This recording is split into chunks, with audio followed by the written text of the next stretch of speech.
Marcel, who's been around taking videos on his little single tire scooter. He's here today, and he has a bit of a success story to tell you as well. And when he's done, then I'll get up and I'll finish off for you today. Hey guys, my name is Marcel with IrnieracingNews. Hello. You might have remembered I had the truck camper parked across on January 29th, 2022 at the beginning of the Freedom Convoy when we had thousands of people here.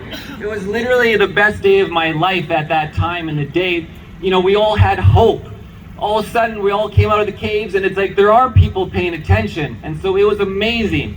However, I was the last person to leave that day. You know, we ended at 4 or 5 o'clock, and then at 7:30 I had Constable Conrad ERBES knock on my door, and then it turned into a 3-hour detainment harassment. He violated my charter rights, you know, 2B, 2C, 2D, and you know, right to peaceful assembly, right to association, and my right to freedom of press. What's really interesting is he knew exactly who I was and my YouTube channel before he knocked on the door. And there's proof of it in the files, and I even have the detailed security report from the commissionaires who is watching us across the street right now, which shows evidence of bias towards me because they label me a suspicious person taking a boat as a protester taking a boat at City Hall.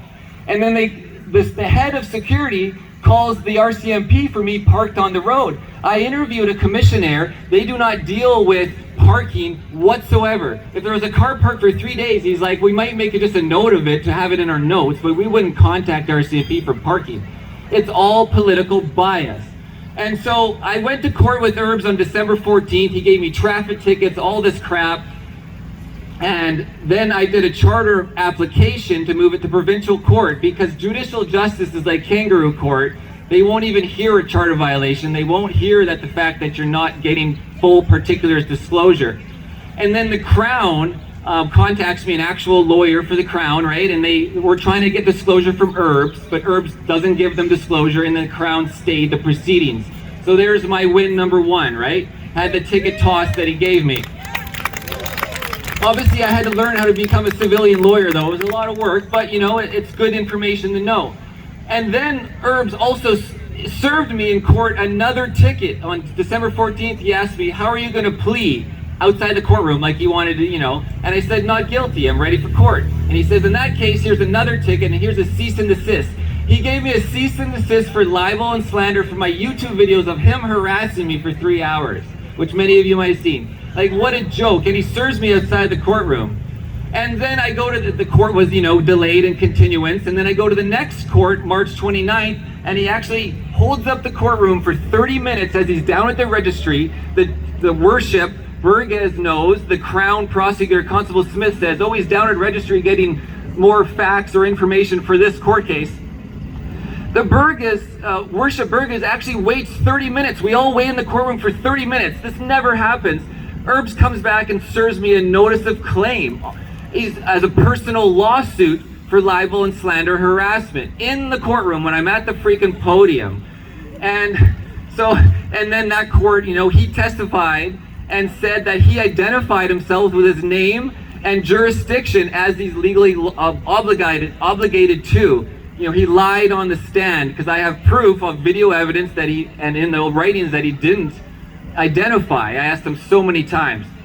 And so then I go to small claims court, provincial small claims court, where he sued me. He sued me in the wrong court. The guy investigated how to sue, not as well as his typical RCMP act, and the judge threw it out. This is the wrong court. You got to sue for libel and slander in Supreme Court. So that one was thrown out. There's win number 2. And now I have court coming up on October 30th for the second traffic ticket he gave me. October 30th, it's courtroom 350. I'll be outside the courtroom at 10:20. If some spectators want to come and see ERBES on the stand, you're welcome to fill the courtroom. There's like 12 seats. October 30th, 10:45 a.m., room 350. But like I said, 10:20 a.m., October 30th, meet me outside. It'll be great to have some of you guys out.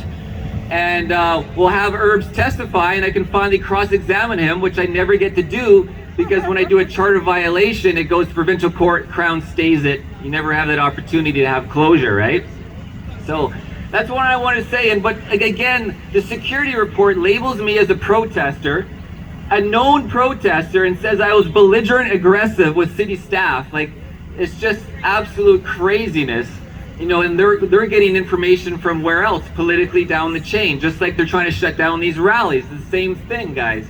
The non-stop attack. So anyways, guys, just wanted to give you an update. Anyone to show the courtroom, and thanks for following along. The updates are on my Irnieracing YouTube channel.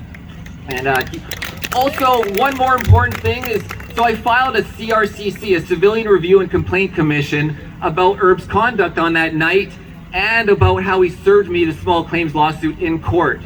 So it moves on from the CRCC is approved, then it goes to the Police Responsibility Unit, and it's the Sergeant Failer who's the investigator. I've met with him 3 times, and he investigates, and so the only thing he's interested in is not my rights being violated. He's like, take, you know, Human Rights Act, try something else.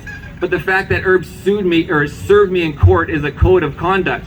But the fact that he didn't identify himself when I asked him 5 times, he says it's not in the Police Act.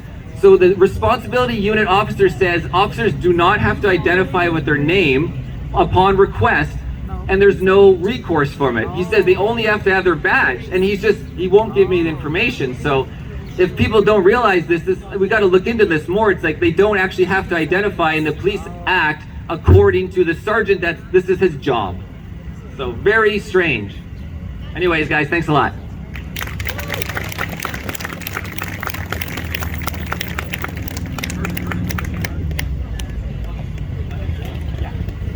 By the way, if it's not in the Police Act, guess what it reverts to? Common law. And under common law, police officers are required to identify themselves. And it is in their policies as well, because I've seen it there. Okay.